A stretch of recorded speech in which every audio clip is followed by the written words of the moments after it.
Magandang araw sa inyong lahat. Pagpatuloy natin ang ating pag-aaral. Yung una nating pinag-aralan sa nakalipas ay churches may scripturally cooperate with other churches. At yung number 3 nung nakalipas ay pinag-aralan natin na nakikipag-fellowship yung church sa mga kalapit na churches o tinatawag na regional fellowship. Ngayon ay dumako na tayo sa The Church is Commission Organization. Ano ba ang ibig sabihin ng commission? Pag tinignan natin sa dictionary ang commission, sa Oxford Language Dictionary, sabi rito, an instruction, command, or duty given to a person or group of people. He received a commission to act as an informer. Yan ang isang example. Ito ay isang uri ng task o dapat gawin.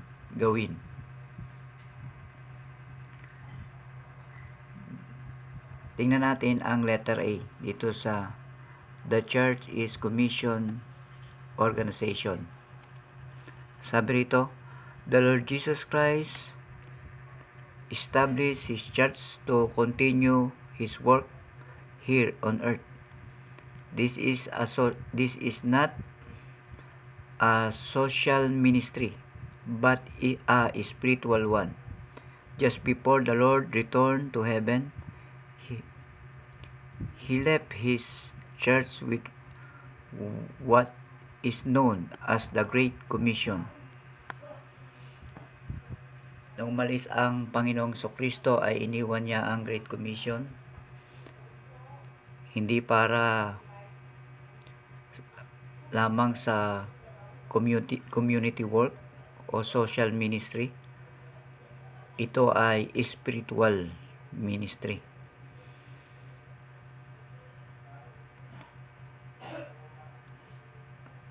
Kaya makikita natin na ang church ay ang task nito o ang job kung saan nanggaling ang gawain ng church ay nanggaling ito mismo sa Panginoon.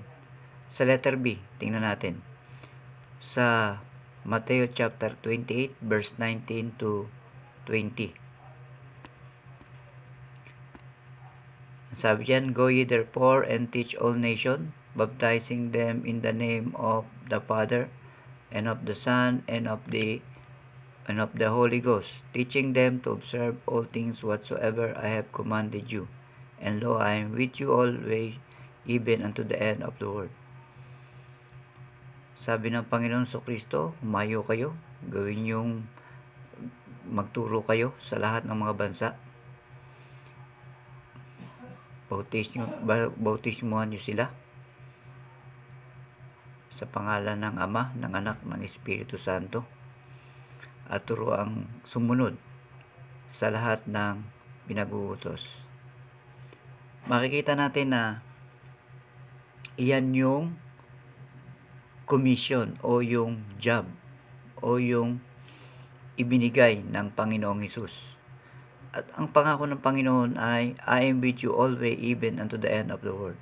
Kasama niyo ako hanggang sa katapusan ng sanlibutan. Kaya pag tinignan mo yung meaning ng commission, ito ay instruction. Merong instruction sa atin ang Panginoong Hesus. Command, may utos din ang Panginoong Hesus. At duty. Ibig sabihin,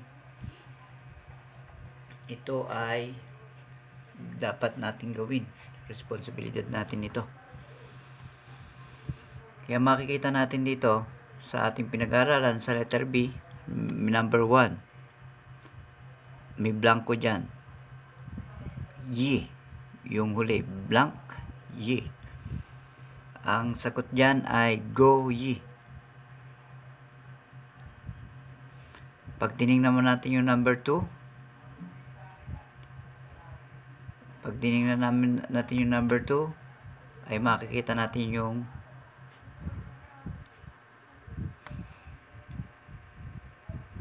yung word na teach. Teach all nation. Kaya yan makikita natin na sa number 2, yung una, number 1 ay go ye. Number 2, teach all nation.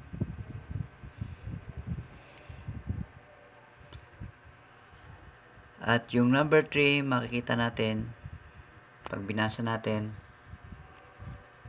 ay yung word na baptizing them.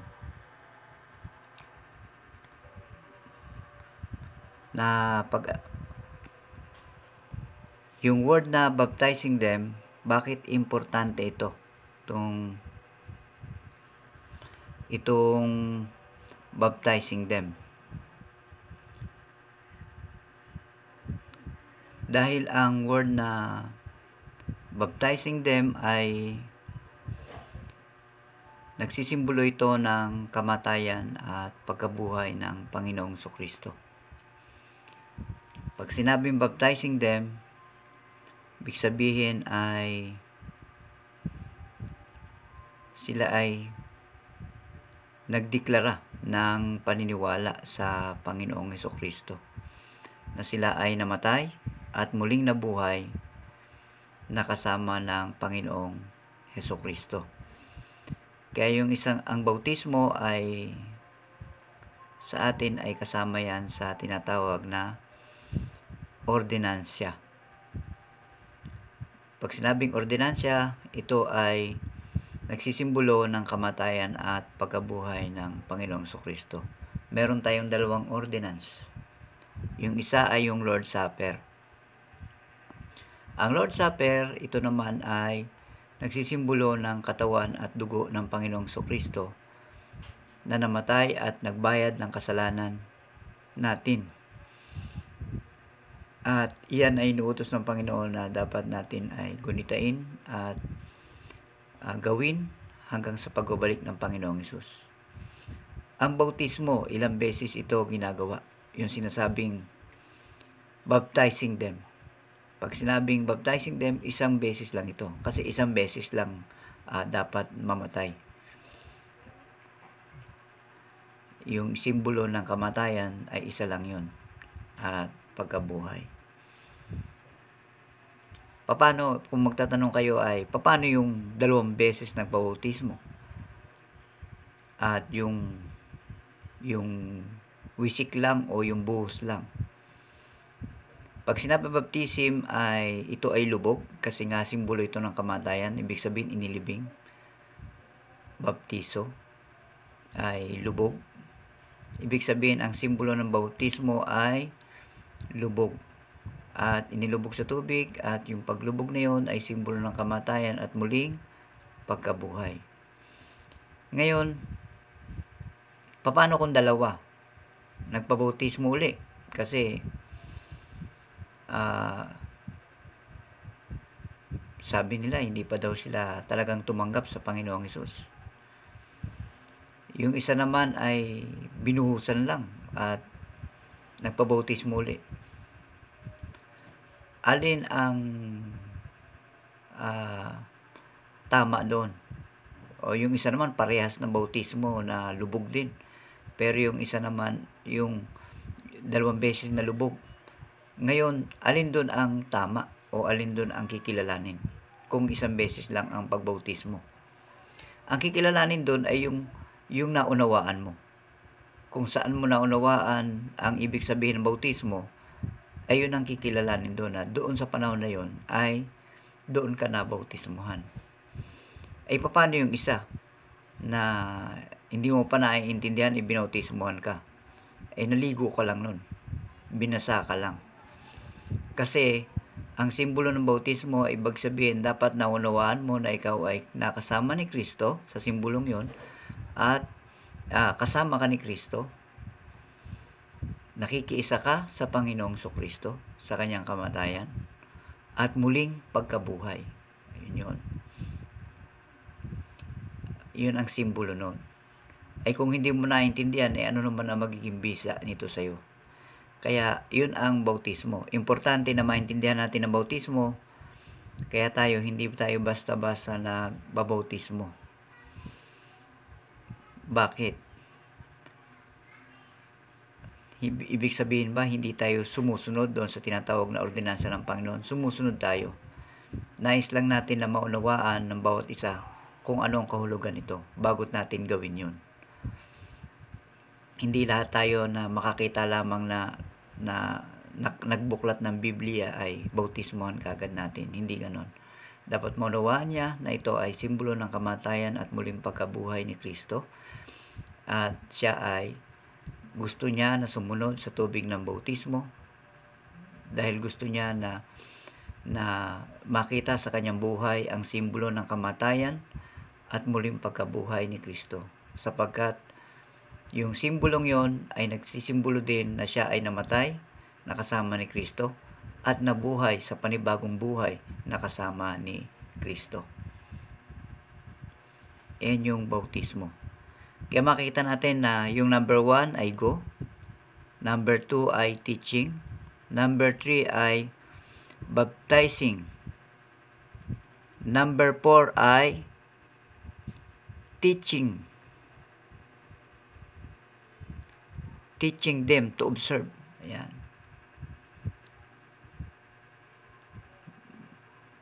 Bakit yung number 2 may teach all nation? Pagtuturo. Tapos yung number 4, teaching. Ibig sabihin, progressive yung kwan. Teaching them to observe. Progressive yung salita na dapat ay nagpapatuloy na tinuturuan na tingnan yung mga kautusan ng Panginoong Hesus. Teaching them. Puro pagtuturo.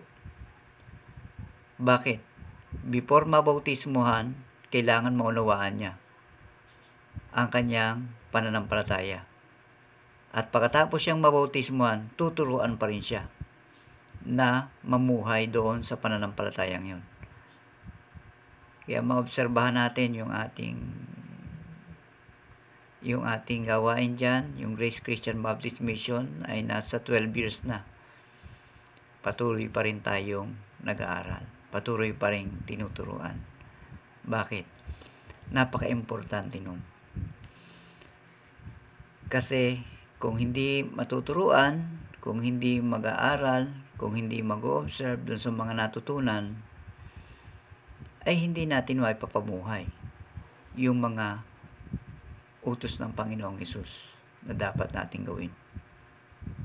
At kung hindi natin pag-aaralan, hindi natin ituturo, paano mo maalalaman na ito pala yung kalooban ng Panginoong Hesus?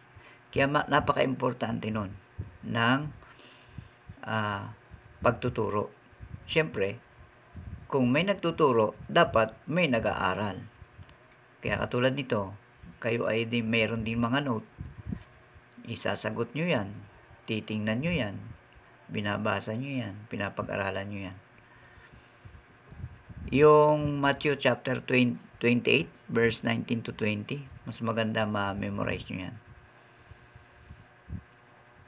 Sapagkat isa yan sa mga importanteng mga talata sa Biblia na tumutukoy sa church. Kung bakit, ano ba ang gawain ng isang church. Okay? Magandang araw sa inyo. Kung meron kayong katanungan, i-send nyo na lang sa GC. Bye-bye.